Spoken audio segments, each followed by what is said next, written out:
Yung sinasabi nating theophany, kayo na bahala sa Google, hanapin nyo yan. Ang marunong magintindi, mas lalo nilang madaling ma-interpret. Hindi ko naman pinipilit na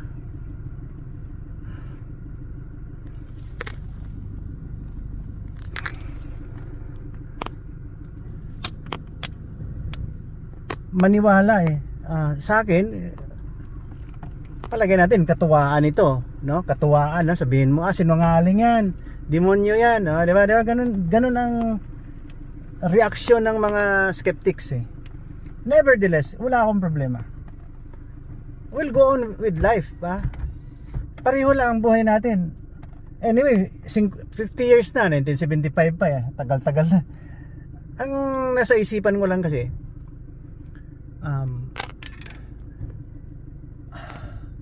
bakit ako? Ganyan. Sabi ko, ano yun? Totoo ba yun? Hanggang ngayon, hindi ako makapaniwala. Halos. Pero,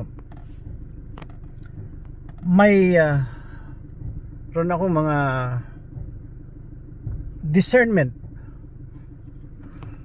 Baka ginagamit nga tayo ng Panginoon. Di ba? Sabi niya, ikaw, kahit na ako, ikaw, hindi ako, ikaw, Chong, gawin mo to, huwag kang masyadong stubborn, I'll use you. Parang ganyan. Yung mga missionary, ganun yun At hindi lang naman ako nakatanggap niyan Yung isang pamangkin ko, British yung husband, nakatanggap din, no? Kasama ko sa church sa Canada, nagtestimony. Sabi niya, ang cup na matigas, yumupi. Nananaginip lang daw siya ganyan ang nangyayari. Totoo, pagising niya, ang cup yupi. Yan. Paano mo ma-explain yan? Sinabi ko lang sa kanya, brother, that's theophany. Na-experience niya siguro 2024 or 23. Yeah, probably 2023. Ganun yun.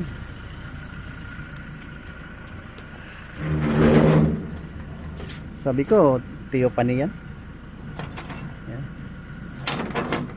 Nagpapahiwatig yung God sa'yo. Dami naman dami naman nakatanggap yun. After Jesus Christ, marami. They were the church builders. Yung iba, hipokrito.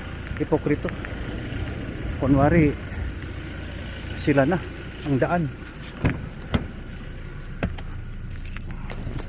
Kunwari, sila ng daan. Kiniklaim nila na through their church, hanggang ngayon, I don't know kung yung mga tao ng mga Batikan sa pangangaral ng Biblia, I don't know kung they have also the same mode of preaching God. Kasi itong church na ito, lalong-lalo na sa mga galing Roman sa Europe, sila daw may connection sila sa mga disciples. Tell it to the Marines. Ang tanong ko, kung may isa o dalawa sa kanila nakatanggap ng theophany, I don't know, yung mga miracle na nagpapakita sa iba. Kaya lang, ang preaching is they make a lot of holy people. Ay, wala namang magkiklaim na holy siya no? Not unless siguro na biro lang, pero sabihin mo na Holy Father on earth. Hindi, isa lang holy, si God lang. Kaya takot din naman yung mga members sa luhod ng luhod doon. Pati yung mga personal niya ng mga bagay sinasabi na doon dahil ano na siya, kampon ng langit. Nakakatuwa. Yan, maraming nag-impostor, ha? Marami. Nung simulat sa Paul, nung nawala na si Jesus Christ, yun, bumabalik-balik siya kasi Holy Spirit yun pababa ng langit, punta ng lupa, ganyan, pabalik-balik yung God. Yan ang tinatawag na theophany. Ano yan siya? Actual presence experience with God. Iba dyan, alam mo na may mga naging brutal naging maginoo, medyo bastos, ganyan ang mga ugali ng tao hanggang ngayon. Mula noon hanggang ngayon, the same feeling tao at ang iba nagpaka-animal. Ayan, so hindi maiwasan yan. Kaya nga nung nalaman ko na nagpapakita, parang telling me na, hoy, ikaw nang sunod. Hindi ako naniwala. I better shut my mouth. Yan. Hindi ako naniwala. Kasi pagtawanan ka ng tao ano yun? Very sensitive issue yan. Hindi yan biro-biro. Wala yan sa normal na tao Kaya ayaw ko pagtawanan. Kaya lang ngayon parang I need to do it. Kasi ang discernment ko is para tumahimik yung mga last and final wala yun kalukuhan. Pwede ba yung may last and final tapos mamamatay tao loko-loko. Pero with due respect sa mga 99% na mga believers na galing sa Saudi, yun ang sinasabi nilang good Muslim, congratulations, see you in heaven. Okay. Ako paulit-ulit to kasi nasa isipan ko palagi, always, everyday, kung bakit ganyan, no? Actually nung bata pa ako, once lang ako nakakita ng image. Nagtaka nga ako, may tao sa paanan ko. Ano kaya yon? And then yun, nagtatanong ako sa God, God, tell me the reason why. Challenge ko siya, to see is to believe. Ayaw kong gagawa ng istorya. Ayun, nagpakita nga through fire. Una, ibon kita ko ganyan, nakapikit ako ganyan. May ibon ako kita, klaro-klaro tapos bumaba, pumasok sa akin, tapos pumutok. Ay, sabi ko, ano yun? Wala, hindi ko na pinampansin yun. Ngayon lang ini-explain. Hindi yan nawawala sa isipan ko. Hindi mawawala yan.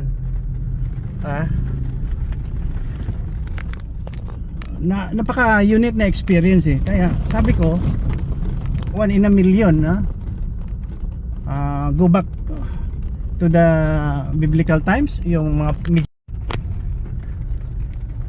yan, patuloy yung explanation natin.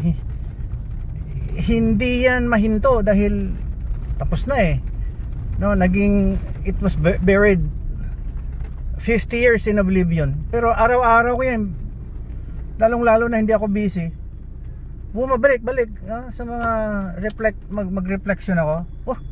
Ano kaya yun? Ano kaya yung ibig sabihin nun? Amazing, no? Para sa akin naman, walang problema. Walang problema. Kung hindi siya totoo, okay lang. Walang problema sa akin. Walang problema. Kaya lang, bakit ako nakatanggap ng ganyan, mga ganyang experience? 'Di ba? Amazing talaga. Yan. Talagang hindi maalis-alis sa isipan ko bakit ganun nangyayari Yeah, I'm sharing this to you para alam nyo. Ngayon, anong advocacy ko? Peace. Di ba? Hindi ako nag-advocate ng terrorism. Kill that person and then sanctify the killing. Wala yan, loko-loko. Iisip niyan. Sa mental facility mo ilagay yan.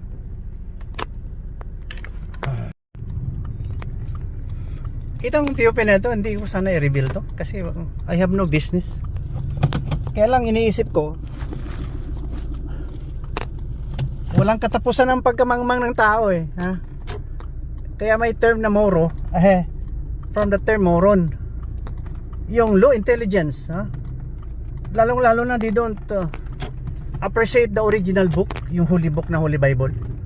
Pinalitan. Oh, parang mga wild animals, ha? Kaya salamat naman nga may ganitong talent ako eh.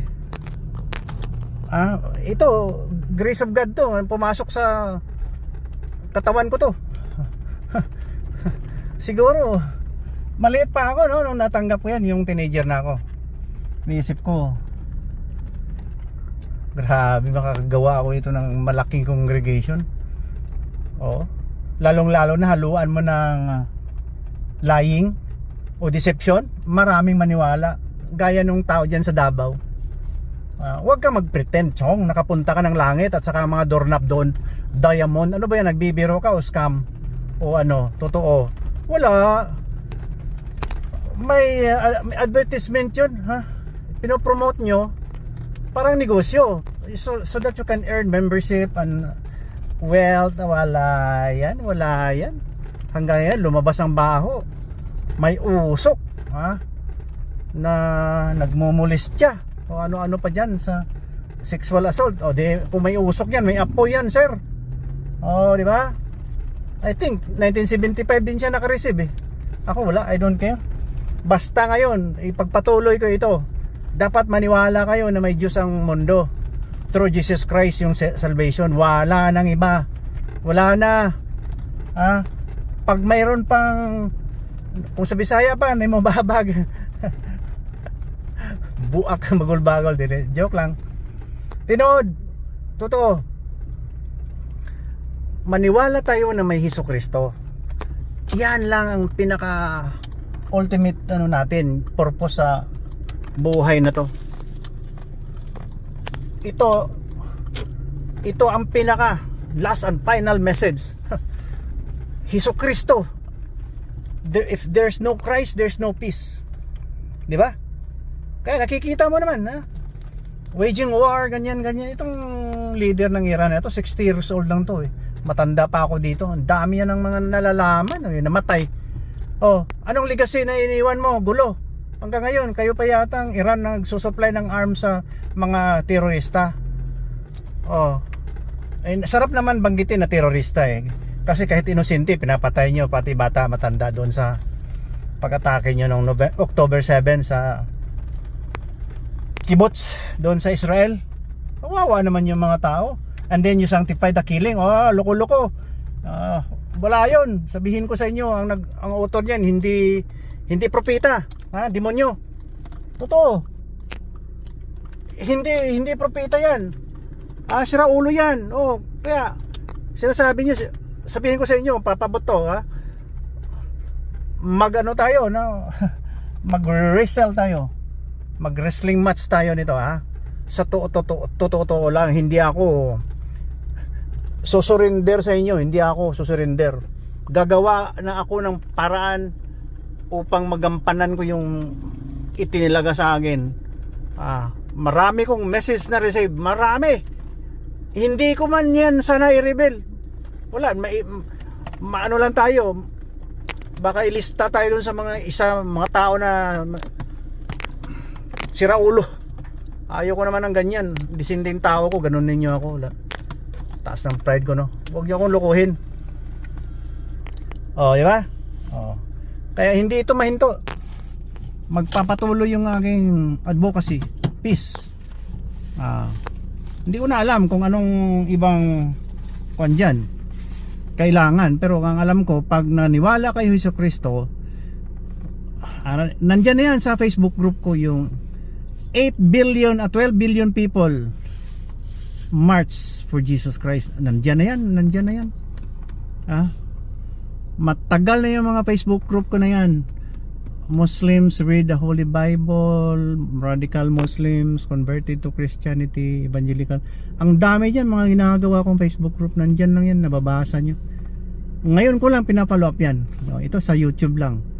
Naka-archives. Hindi ko masyado na i-share to. Bahala na. Pag nawala ako sa mundo, kayo na lang ang mag ano yan. You just keep in touch with my YouTube. Kung hindi ma-erase, kung siyempre ang Panginoon hindi naman yan basta-basta alisin eh. Yan, lahat ng mga kilos natin siyang nagdi-design yan. Kung hindi maganda, alisin niya yan. Gaya yung leader ng era na yun. Namatay lang, helicopter crash lang eh. No? I don't say na nagpapasalamat ako namatay siya, but he missed the gift of God, yung gift of life. Talagang na-miss niya yung love ni God. Full of hate eh, mga ganyan, mga radical, Islamic radical hate. Wala, hindi ako maniwala niyan. Kasi nagpapasalamat talaga na may mga good Muslims. Oo. At saka nagpapasalamat din ako sa mga missionary na Christian. 'Di ba? Ang dami din namang bad Christian siguro. 1% ng mga radical doon sa kabila sa mga Islam, 1% din siguro itong sa Christian. Dami ding loko-loko eh. Kaya yun, sige, yun lang muna. Thank you for watching. Dito muna tayo. Mamaya ko na pagpatuloy to, next episode na lang. Everyday mag-upload ako ng ganito about theophany. Thank you. Bye bye. Papa Bote here.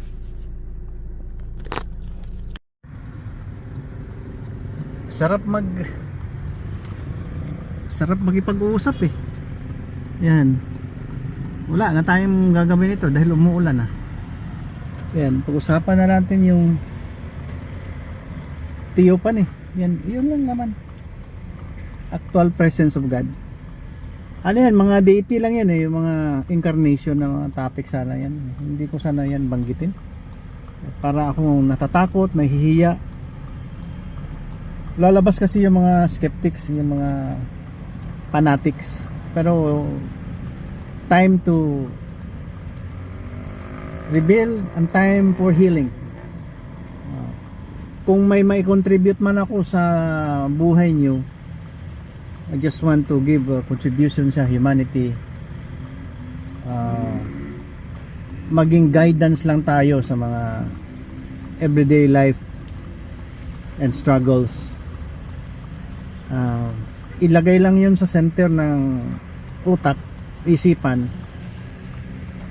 sa pamumuhay, sa relasyon ng mag-asawa, yung tinatawag na Jesucristo, Jesus Christ. Ang dami niyang magandang ginagawa, maraming example lang yung sinasabi niya. All we have to do is just follow Him, follow the footsteps. Nandyan na yan. Kung may Bible ka, buksan mo uli yung Bible mo. Yan. Kasi sayang din pag hindi mo yan siya binubuksan. That's an old new Bible for you. Why not start it now? Nandyan lahat nakasulat lahat yan. Sa atin naman kasi mayroon namang mga sektor dyan na simbahan daw yung makasave. Nuisance yung Bible. Walang kwenta yung Bible. Gumawa sila ng sariling Bible eh. Yun, galing sa Rome yun na paniwala. Mga hypocrite yan. I will start demolishing as polemist. Wala akong sinasanto nito. Pati yung mga psychology ng mga tao noon hanggang ngayon, alam ko yun. Alam ko. Clear as the brightest sun ang aking pagkaintindi niyan. Kaya gradually ito araw-araw to gagawin ko to. Para marami kayong malalaman. Bahala na kayo mag-interpret at mag-share kung ayaw ni, di ba? I'm not forcing anybody to do the watching. I just want to impart some knowledge about the righteousness exemplified by Jesus Christ. Yun lang. Ako yata ang pinaka number 1 tao na naging fan ni Jesus Christ. Ako yung number 1 fan. Baga sa artista, wala akong ina-appreciate na mga superstar. Wala. Mula maliit pa ako, Jesus Christ lang yung superstar ko. Wala nang iba. Kaya minsan, siyempre, lumaki din ako, no? I'm 65 now. Pag naisip ko minsan, may mga mayabang dyan. Sabi ko, dami-daming tao na namatay sa mundo. Magyabang ka pa, parang hindi ka mamamatay. Ang pinakahaba yata ng buhay sa mundo is ilan lang? 800? Yung sa Holy Bible? May 400 ba? O, ganyan. Si Moses, ano lang, 120 yata. 120. Yeah. 40 doon sa pag-roll niya ng Egypt. 40 years naman sa wilderness. Tago-tago din 40 years nung yung shepherd pala, yung 40. Ang 40 naman yung tinulungan niya yung mga Egyptian na pumunta ng Promised Land. Kaya kung hindi yan nasulat, hindi ako maniwala kasi ang ganda-ganda kasi paniwalaan eh. Talagang tama eh. Talagang tama ang napakaganda ng kwento sa Holy Bible. Napakaganda. Napakaganda. May mga meaning, may beginning, may end. Hindi gaya yung sa Holy Quranic point of view. Basta na lang naglalagay ng mga righteousness. Wala namang problema niyan. Mag-unite tayo sa mga righteousness. Although wala kayong mga kwento-kwento, kasi parang inulit-ulit lang ng Holy Bible, palipad-lipad daw. Galing Medina papuntang Promised Land, Holy Land. Pupunta doon sa 7 heavens. 7. Pwede tayong gumawa ng mga kalukuhan, mga story na yan. Kaya lang hindi disciples ang sumulat eh. When he died, 600, basta 7th century namatay si peace be with him. Hindi naman naisulat lahat eh. Na-discover lang 100 years later yung umpisa, and then ni-revise 200 years later mayroon namang edition. Dami-dami kasi natagpuan ng mga evidences. Yung iba sa Africa nakita eh. Isirangan natin tong basa na yung pinto. Umuulan eh. Umuulan. Dito na lang tayo. Focus on my face. We cannot appreciate dun kasi wala na tayong wiper. Di ba? Ang ganda. Ganda ng story ng buhay ng tao. Hindi lang gumanda dahil may terrorism, may gawa-gawa ng mga sayang yung sinasabi yung last and final prophet. Hindi naman nagbuo ang mundo. Dinivide nyo pa. Nagkawatak-watak tuloy. Kaya nag-observe lang ako niyan Nag-observe lang ako ng 50 years hanggang ngayon. Ayan, lumalabas na. Parang kung sa Bugas Blanga mapuno, may longgo to. Mapuno yung gantangan, ginakalis. Di ba? Pag sumobra na yung isang bagay, dapat alisin yung sobra. Hindi mo may pasok lahat yung bigas diyan sa kanyang container. Kaya ito, talagang lalaban ako. Sino mag-comment yan, bahala na kayo. Peace be with you. Ang sa akin naman, bago ako mamatay, naisabi ko, review my Facebook. Ilagay ko lahat dyan mga Facebook group ko. Ayan. I-consider nyo yan na isang accomplishment din pag may nalaman kayo konti. Ito, peace lang, love of God through Jesus Christ. Messiah na yun. Nakasulat, kaya lang ginagaya, naging plagiarize, iba-iba ng resulta, sila na ang tama. Ha? Brutal pa ang kanilang pakay, ha? Pag hindi ka maniwala, patay. Intolerant eh. Yan ang mga Muslim radicals yan eh. Mga Islamic fundamentalist ba yan? Terrorist eh. Wala yan. Ito, sige. Gawin natin to habang may YouTube, ha? At least I can talk. You can hear me. You can watch me talking. Hindi ito sabi na after 1,500 years pa na i-reveal ang tunay, ha?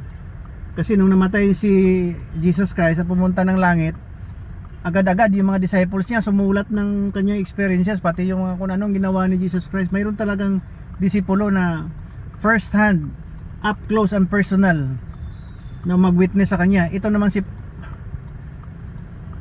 peace be with him. Kung sino-sino lang ang mga writers niya eh, ha? Hanggat 1986 nabuo. Pero pag na-review mo 90,000 edition yung paulit-ulit, ang daming mga mali, kinokorek ang Holy Bible translation lang sa ibang languages, wala na, the same ang content, the same ang story, lalong-lalo na sa Holy, yun, sa Old Testament. At ang pinakamaganda ang New Testament dahil nabuhay, namatay, he conquered the death, he conquered the grave, ha? Nailibing nga, pero nabuhay after 3 days. Tama yan. Pag ayaw maniwala dyan, uwi na ako. Uwi na ako sa langit. Sige, bye bye. Thank you. Second goodbye. June 4, 2024. God bless you.